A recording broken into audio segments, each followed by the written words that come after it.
felicidade com todo mundo, irmãos. Agora, querer bagunçar a casa de Deus, nunca. É uma coisa que é terrível. Glória a Deus. Mateus 7. Louvado seja o nome do Senhor Jesus Cristo. Fiel, poderoso, Deus que é santo. Nosso Deus está aqui nesse lugar. Então o diabo ele não vai confundir a igreja, parar a igreja do Senhor. Mateus capítulo 7.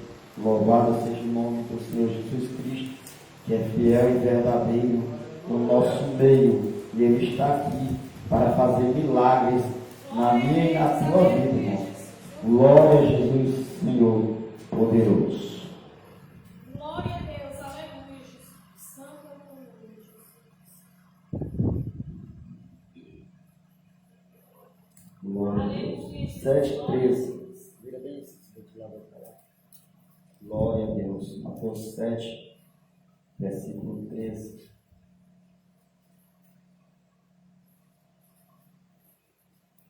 Glória a Deus, Pai. Mateus 7, 13. Diz assim: entrai pela porta estreita, porque largo é a porta, espaçoso o caminho que conduz à perdição, e muitos são os que entram por ela, porque estreita é a porta, e apertado o caminho que leva à vida. Acautelai-vos, porém, dos falsos profetas, que vêm até vós vestidos como ovelhas, mas interiormente são lobos devoradores. Porque por seus frutos os conhecereis. Porventura, conhece-se colhe-se uvas dos espigueiros, ou figo dos brolhos? Assim toda árvore boa produz bons frutos, e toda árvore má produz frutos maus. E não pode a árvore boa dar mau fruto, nem a árvore má dar bons frutos. Toda árvore que não dá fruto, corta-se e lança no fogo. Portanto, pelos seus frutos o conhecereis. Nem todos que me dizem, Senhor, Senhor, entrará no reino dos céus, mas aquele que faz a vontade de meu Pai, que estás no céu. Amém, irmãos? Podemos sentar, louvando e bendizendo o nome de Jesus Cristo, o nosso Deus Todo-Poderoso. Meus irmãos, nós vemos a palavra do Senhor Jesus, aonde o Evangelho de Mateus 7, versículo 13, fala sobre a porta estreita e a porta larga. Nós estamos vivendo, irmãos, dias difíceis, estamos vivendo dias maus, onde o povo não quer mais buscar a Deus, onde nós estamos vivendo dias onde o povo não quer mais servir a Deus, estão querendo andar conforme os seus próprios deleites, conforme os seus próprios caminhos. Mas nós sabemos que nos últimos dias virá coisas espantosas para enganar, confundir a muitos, para enganar até os escolhidos. Nós vemos que isto é bíblico. Mateus 24 a seguir também vai nos falar sobre a falsa profecia, que nos últimos dias ia se levantar falsos profetas para tentar enganar o povo de Deus. Mas eu digo só uma coisa: quem é escolhido de Deus, quem está na presença de Deus, quem está andando conforme a vontade e o querer de Deus, não vai se deixar se embaraçar com as coisas desse mundo. Por quê? Porque Jesus ele veio para trazer a sua palavra, trazer a sua paz, trazer alegria. É quem quer vir após mim, negue a si mesmo, toque a sua cruz e siga. Está lá em Lucas 9, versículo 23. Muitos não querem carregar a sua cruz, muitos não querem mais servir a Jesus. Nós estamos vivendo uns dias que está se estreitando. É guerras mais guerras, é violências mais violências, é acidentes mais acidentes, é brigas mais brigas, é uns querendo ser melhores, outros querendo ser maiores. Ninguém no meio quer ser pior. Então, uns querendo mostrar ser melhor do que o outro. A Bíblia diz que aquele que não tomar a sua cruz e seguir a Jesus Cristo, irmão, não adianta. Ninguém vai carregar a cruz de ninguém. Ninguém vai dar conta da salvação de ninguém. O único que vai prestar conta de nossa vida diante de Deus é Deus e nós diante dele. Então só há dois caminhos, estreito e largo. Diz assim: entrai pela porta estreita, porque largo é a porta, espaçoso é o caminho que conduz à perdição, e muitos são os que entram por ela, porque estreita é a porta, e apertado o caminho que leva à vida, e poucos que hão de encontrar esse caminho, irmãos. Nós estamos pensando que as nossas guerras é terreno, não. A nossa guerra é espiritual, irmãos. A batalha do crente é espiritual. O crente tem que se alicerçar em Cristo todo dia.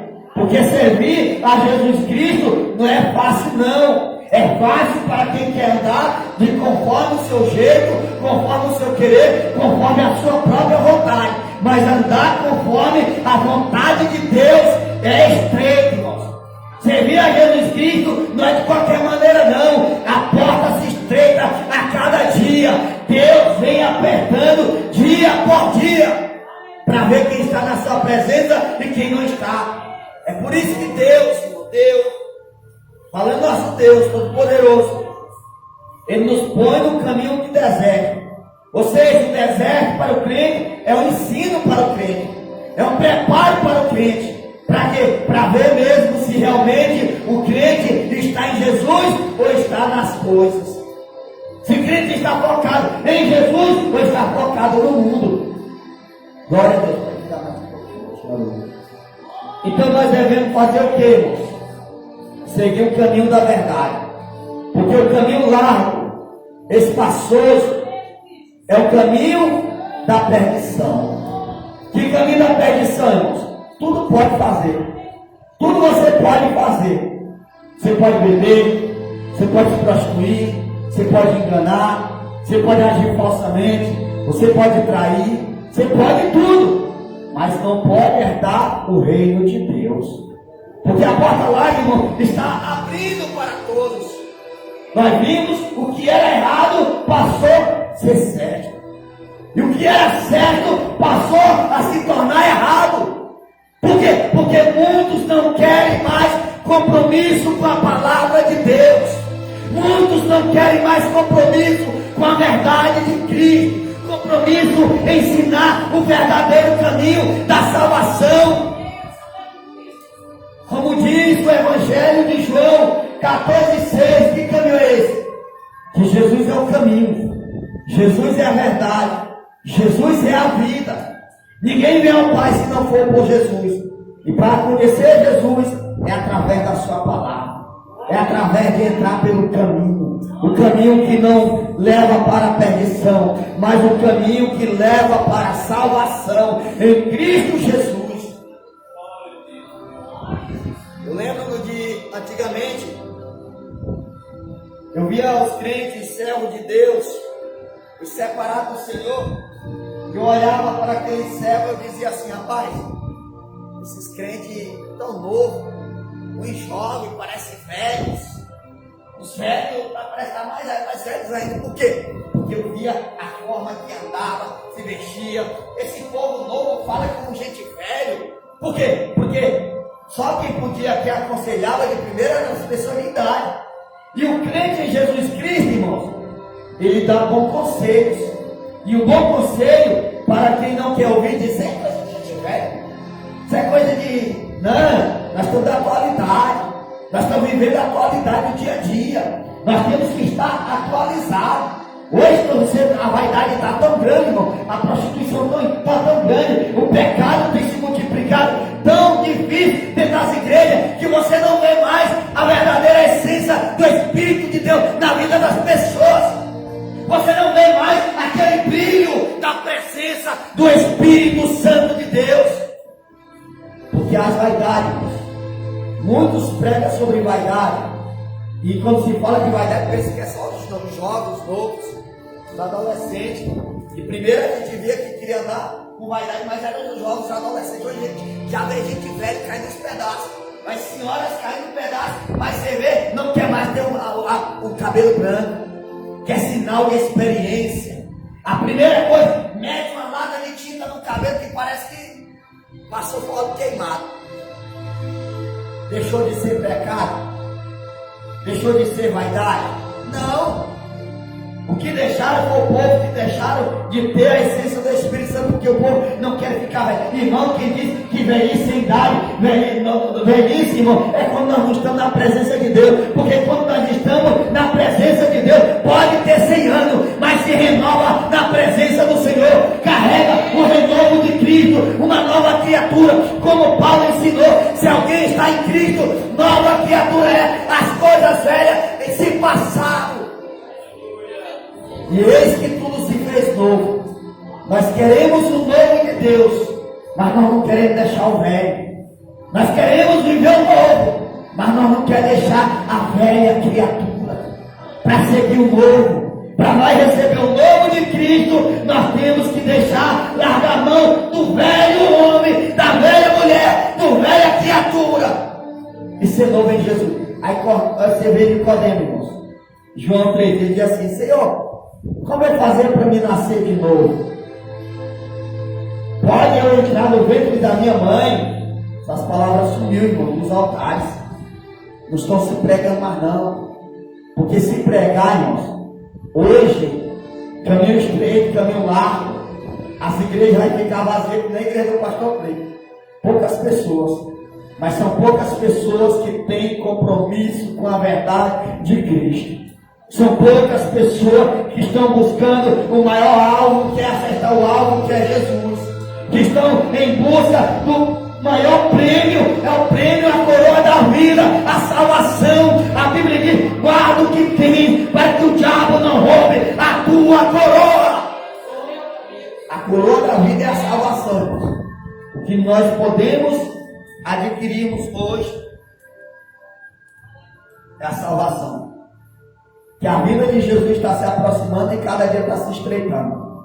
É guerra política, é guerra no futebol, é guerra nas noitadas, é guerra quando nós deitamos, quando levantamos, é guerra, irmãos. E as guerras estão se multiplicando. E muitas guerras políticas acham que é uma guerra terrena, mas isso é uma guerra espiritual. Satanás está reinando por trás. Para querer tirar vidas de pessoas, ceifar a vida de pessoas, e até muitos crentes que em vez de estar dobrando o joelho, em vez de estar orando, clamando a Deus por salvação, por libertação, está guerreando na terra, achando que a guerra é terrena. Mas a nossa guerra não é terrena, a nossa guerra é espiritual. A nossa luta é espiritual, como nós pregamos, se foi na sexta ou foi na quarta, que Efésios 6:10, que a nossa luta não é contra carne e sangue, mas é contra os principados das trevas. Por trás de grandes brigas, por trás de grandes contendas, existe o poder das trevas reinando no meio. E nós, servos do Senhor, não devemos compartilhar com isso, porque a bondade de Deus está conosco. E Jesus vai voltar, irmãos. E não pensa que quando Jesus Cristo voltar, os que vão ficar para o sofrimento do anticristo. E o anticristo não vai vir ter gente que ia ser um anticristo. É um padre, um pastor, não, irmãos. Não é isso não. O anticristo, muitos não gostam de falar isso, mas o anticristo vai vir de um governo, aonde vão se reunir todos em uma falsa união de paz. O falso profeta vai vir da religiosidade, do meio da religião. O falso profeta vai dar cobertura ao anticristo. Ele vai dar cobertura. Ele vai aceitar, ter acordo, assinar um acordo mundial. E nós, servos do Senhor, devemos se preparar, não para nós estar esperando a vida do anticristo, mas se preparar para a vida de Cristo. Porque nós vemos que pessoas estão guerreando aí, dizendo que toda a igreja vai passar pela grande tribulação. Daniel capítulo 12 diz que livrar-se-ão os que estão com o nome escrito no livro da vida. Se você tem o nome escrito no livro da vida, tu não vai ficar para esse sofrimento, tu não vai ficar para essa aflição. Haverá um tempo de angústia como nunca se ouve. Vai se estreitar. Deus vai apertar o pino da... Deus vai apertar os parafusos. Porque muitos estão andando frouxo, andando folgado, servindo, andando em portas largas, pensa que igreja, pensa que está servindo a Deus é brincadeira. Ou nós servimos a Deus, ou servimos a Mamon. Ou adoramos a Deus, ou não adoramos a Deus. Porque adorar a Deus é com sinceridade e com obediência. Se falar de sinceridade, se falar de obediência, muitos correm. Porque o Evangelho de Jesus Cristo traz transformação, é mudação, é renovo. E a Bíblia diz que o Evangelho de Jesus Cristo, Evangelho significa o quê? Significa boas novas. Jesus tem boas novas para você. Jesus tem boas novas para você. Jesus tem boas novas para mim. Jesus tem boas novas para a nossa família. Jesus tem boas novas para a humanidade. O Evangelho de Jesus Cristo é boas novas, é renovação, é transformação, é cruz. Aí porque apertado é o caminho que leva à salvação, e largo é a porta que ele conduz à perdição. Porque muitos querem viver a porta larga. Antigamente, olha só, logicamente que muitas coisas eram fora de contexto. E aquilo que é fora da Bíblia Sagrada se torna uma religiosidade do ser humano.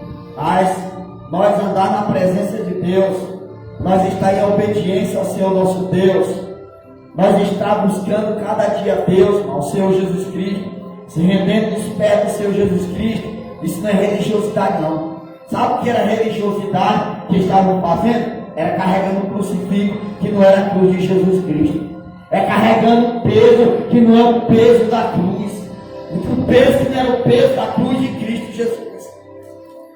E carregar a sua cruz, irmão, não é estar passando por debaixo de cruz, não, porque muitos evangelhos está sendo pregado de forma assim. É passando por debaixo de cruz, toalha ungida, lençol ungido. Ah, se você possa pegar a mão desse lençol aqui, tu vai ser curado. Não, irmão, é se tocar na orla de Cristo. E isso é com jejum, com oração, com lágrima nos pés do Senhor. Porque lençol, irmão, não vai curar. Toalha ungida não vai curar. Água benta não vai curar. Não vai transformar, não vai salvar. Crucifixo não vai salvar. Quem vai salvar é Jesus Cristo. E se você quiser, porque estreita é a porta e apertado é o caminho que leva à vida, e poucos que hão de encontrar. E acautelai-vos, porém, dos falsos profetas, que vêm até vestidos como ovelhas, mas anteriormente são lobos devoradores. Os falsos profetas, que está falando aqui, que vem disfarçado de cordeiro, são os falsos pastores, são os falsos mestres. E nós devemos tomar cuidado com certos ensinos, com falsos ensinos. Nós devemos louvar a Deus, agradecer a Deus, por ainda nós ter uma igreja que prega a palavra de Deus. Você ainda deve louvar pela sua vida, por Jesus trazer você, te dar essa autoridade de você pegar ainda pregar a palavra de Deus. Porque nós devemos pregar a palavra de Deus a tempo e a fora de tempo. Acautelai-vos dos falsos profetas, que vai vir disfarçado de cordeiro, mas no fim são lobos devoradores. Você vê hoje a dificuldade que está em pregar o Evangelho. Se, irmãos, tem gente que tem mais tempo de servir a Deus do que eu, sabe que isso é notório. A pessoa hoje prega a palavra como essa, chega lá no outro dia, já tem outro distorcendo a palavra, dizendo que é coisa de religiosidade. coisa de religiosidade é trocar Jesus pelas coisas do mundo. É deixar de adorar Jesus para adorar Baal. É deixar de adorar Jesus para adorar uma imagem esculpida, imagem de idolatria. Religiosidade é deixar de buscar a presença de Deus para buscar a presença de Satanás. Porque ele está aí reinando e vai se estreitar cada dia. Vai pensar que vai ficar crente, coisinha fácil para crente, não. Só vai ficar os verdadeiros adoradores. Porque nesses últimos dias, Deus, o Senhor Jesus Cristo, vai sacudir a figueira. Jesus vai sacudir a figueira, irmãos. Nós vemos que uma certa feita eu tinha uma visão, o Senhor pegando, eu vi aquela árvore bem grande, meu Deus, que árvore é essa? Eu olhava para aquela árvore naquela visão, eu via muitos frutos, eu olhava frutos verdes, irmãos. Aí eu vi uma grande mão pegando no tronco daquela árvore. A mão não pegava, não era daqueles galhos não, e sacudia não, a mão, zona bem grande, pegando na raiz do tronco, sacudindo. E eu olhava para cima, eu via apenas uns 3 frutos.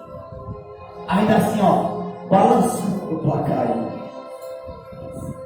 Porque nos últimos dias, o aperto vai ser tão grande, vai ser tão estreito, porque Jesus vai ensinar quem é crente e quem não é. Quem vai suportar entrar pelo estreito de Deus ou não. Você vê que, por exemplo, o altar desse aqui estiver frouxo, estiver folgado, balançando muito, o que eu vou fazer? Arrumar os parafusos e apestar. Assim é o nosso Deus. Quando ele vê que o crente está saindo do trilho, saindo do caminho, Jesus dá um aperto. E muitos não aguentam o aperto. Sabe por que muitos pastores, muitos pregadores, muitos crentes têm desistido? É porque não está aguentando o sacalhado de Deus. Você vê que numa medida, você mede uma medida de farinha, aquele saco ali está cheio, você não cabe mais. Aí quem tem costume de medida é assim, mano, dá aquela sacudida, não, sacode mais que cabe mais. Aí dá aquela chacoalhada. Aí pensa que não, o saco está quase pelo meio de novo. Aí você tem que colocar mais. Ou seja, quando Deus dá aquela sacoalhada, Deus dá aquela sacudida no crente, é porque Deus quer multiplicar mais e mais a bênção na tua vida. Deus quer ensinar mais e mais ainda, para ver até onde você vai suportar, aguentar, suporte, aguente, não desista, não pare no meio do caminho, não deixa a tua fé morrer, não deixa a chama do Espírito Santo se apagar na tua vida, aleluia. Oh, glória a Deus, se enche da presença de Jesus. Busque nas madrugadas, busque durante o dia, busque o tempo que você tem para buscar a Deus. Aproveite o teu tempo, tira um tempo para o Senhor, se derrama na presença do Senhor, busca intimidade com o Senhor, busca os dons espirituais do Senhor, busca discernimento dentro da igreja. Estamos precisando hoje é de discernir o que é de Deus e o que não é de Deus. Porque existe ensino que é de Deus, existe ensinos que não vêm de Deus. Ensinos que não é de Deus, a voz que não é de Deus, a primeira coisa que faz é distorcer as coisas de Deus. Então, as coisas que é do Senhor é voltado para a Bíblia Sagrada, é voltado para a obediência ao Senhor. E hoje, irmãos, o diabo ele tem colocado isso na mente de muitos. Não precisa estar em igreja todo dia, não precisa buscar todo dia. Você tem sua casa, tem sua família, você tem isso. A família de Deus, irmão, é a sua igreja. E abaixo de Deus, nós temos primeiro abaixo de Deus é a nossa família em casa. Segunda, a família da igreja. Nós somos a segunda família do Senhor, que o Senhor nos colocou. Você vê que presente tão maravilhoso. Quem me conhecia? Quem eu conhecia aqui? Era poucas pessoas que eu conhecia. Mas Jesus é tão maravilhoso que o Senhor me salvou, me libertou, me transformou, está me transformando, me libertando. Cada dia, porque eu não estou 100% liberto, porque o ser humano ele não é 100% liberto, porque a partir do momento que ele for 100% liberto, Jesus arrebata para ele não se contaminar. Porque no céu é o lugar do santo, nós não somos perfeitos. Mas Jesus está me transformando cada dia. E Jesus me trouxe, me levou para longe, passar muitos anos fora, me trouxe transformado para cá de volta para pregar a palavra de Deus para vocês. E Jesus fez, me deu o privilégio de conhecer cada um de vocês, para mim também aprender a palavra de Deus com vocês. Amém, irmãos? Vamos estar agradecendo ao Senhor Jesus.